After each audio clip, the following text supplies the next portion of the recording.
పెట్టారు అంటే ఆ పేరులో చాలా అర్థం ఉంది. ఆ పేరుకు తగినట్లుగా ఉండాలి అని. మనం మన బిడ్డలకి మంచి పేరు వెతికి పెడతాం కదా, లేదా దైవ సేవకుల దగ్గరికి వెళ్ళి మా బిడ్డకి మంచి పేరు పెట్టాలండి అని అంటాం. దైవ సేవకుడు ప్రార్థించి మంచి పేరు పెట్టాలి అన్నట్లు చక్కని పేరు మన బిడ్డలకు పెడతారు. అయితే ఆ పేరుకు అర్థం ఉంది, ఆ పేరుకు ఒక విశిష్టత ఉంది. ఆ పేరుకు తగినట్టుగా ఆ బిడ్డలు దేవుని కొరకు పెంచబడాలి. నిజంగా అలా ఉందా? మనం ఒక పేరు పెట్టినప్పుడు, ఒక పేరు పెట్టి పిలిచినప్పుడు ఆ పేరుకు తగినట్టుగా మన బిడ్డల స్వభావాలు ఉండాలి, మన బిడ్డల బ్రతుకులు ఉండాలి, మన జీవితాలు ఉండాలి. ఉంటున్నామా? ఆలోచించండి. పేరైతే పెడుతున్నాం కానీ ఆ పేరుకు తగినట్టుగా వారి జీవితాలు లేకపోవడం నిజంగా ఎంత విషాదకరం. నేటి దినాన చాలామంది పేర్లు ఎట్లుంటాయి.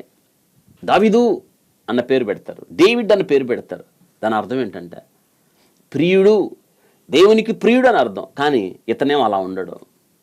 విశ్వాసులకు తండ్రి అబ్రహాం పేరు పెడతాం, అలా ఉండడు. భూమి మీద మిక్కిలి సాత్వికుడైన మోషే పేరు పెడతాం, కానీ అలా ఉండరు.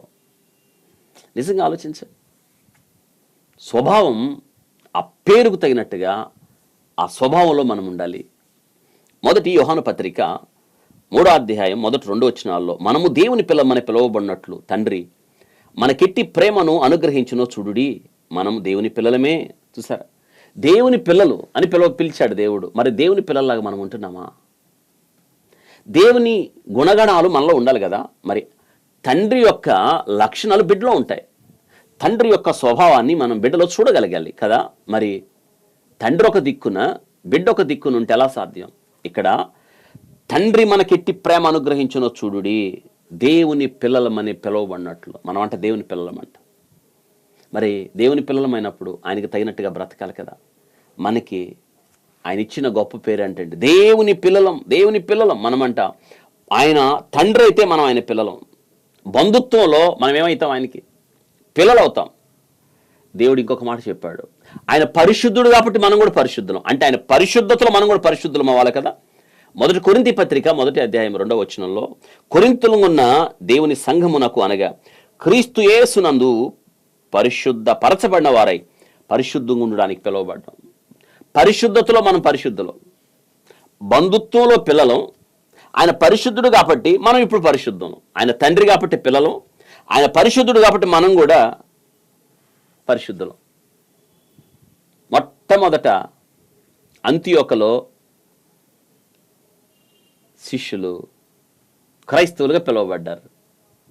అపోస్తలుల కార్యాలు 11:26లో చూడండి, అక్కడ అంతియోకలో శిష్యులు క్రైస్తవులు అనబడ్డరి. గమనించారా? అనగా అక్కడ గుర్తింపు వచ్చింది. మనం ఎవరిమి? క్రైస్తవులం. గుర్తింపు ఎలా? క్రీస్తు మనలో ఉండడాన్ని బట్టి. అదే కదా అపోస్తలుల కార్యాలు 11:26లో అంతియోకలో శిష్యులు క్రైస్తవులు అనబడ్డారు. శిష్యురికం చేయాలి, ఆయనలాగా మారాలి. గుర్తింపు ఆయన వల్ల వస్తుంది. ఆయన యజమానుడు అయితే మనం ఎవరిమి? శిష్యులం. గుర్తింపులో మనం ఎవరిమి? క్రైస్తవులు. 3 విషయాలు చెప్పాను. బంధుత్వంలో ఆయన తండ్రి, మనం ఎవరిమి? పిల్లలం. పరిశుద్ధతలో ఆయన పరిశుద్ధుడు కాబట్టి మనం కూడా పరిశుద్ధులం. గుర్తింపులో మనం ఎవరిమి? క్రైస్తవులం. అంత మాత్రమే కాదు, హెబ్రీ పత్రిక 2:11లో సహవాసంలో పిలిచాడు. సహవాసంలో ఆయనకి సహోదరులం. మనం పరిశుద్ధపరచువానికి నీ పరిశుద్ధపరచబడు వారికి అందరికీ ఒకటే మూలం. ఈ హేతు చేతను వారిని సహోదరులను పిలుచుటకు ఆయన సిగ్గుపడరా. మనం ఎవరిమి? ఆయనకి సహోదరులం. మనం ఎవరు? నా సహోదరులు, నా తండ్రి చిత్తాన్ని నెరవేర్చేవారే అన్నమాట. సహవాసములో సహోదరులు. 4వ విషయం, సహవాసములో సహోదరులు. ఇక 5వ అద్భుతమైన విషయం, యోహాను సువార్త 13 ప్రకారం స్వభావములో మనం గొర్రెలుగా ఉండాలి, సాత్వికంగా. యోహాను సువార్త 13:3 అతనికి ద్వారపాలకుడు తలుపు తీయును, గొర్రెలు అతని స్వరమును వినును, అతడు తన సొంత గొర్రెలను పేరు పెట్టి పిలిచి వాటిని వెలుపటికి నడిపించును. కాపరిని వెంబడించే గొర్రెలుగా. స్వభావములో గొర్రె స్వభావం సాత్వికం. స్వభావములో మనం గొర్రెలుగా ఉండాలి. పని చేయుటలో మనం ఎలా ఉండాలి అంటే దాసులుగా ఉండాలి. మత్తయి సువార్త 25:14 ప్రకారం ఒక మనుషుడు దేశాంతరం ప్రయాణం పోయి తన దాసులను పిలిచి తన ఆస్తిని వారికి అప్పగించును. పని చేయండి అన్నాడు. పని చేయట్లో మనం దాసులుగా ఉందాం, పని చేయట్లో. అవును కదా.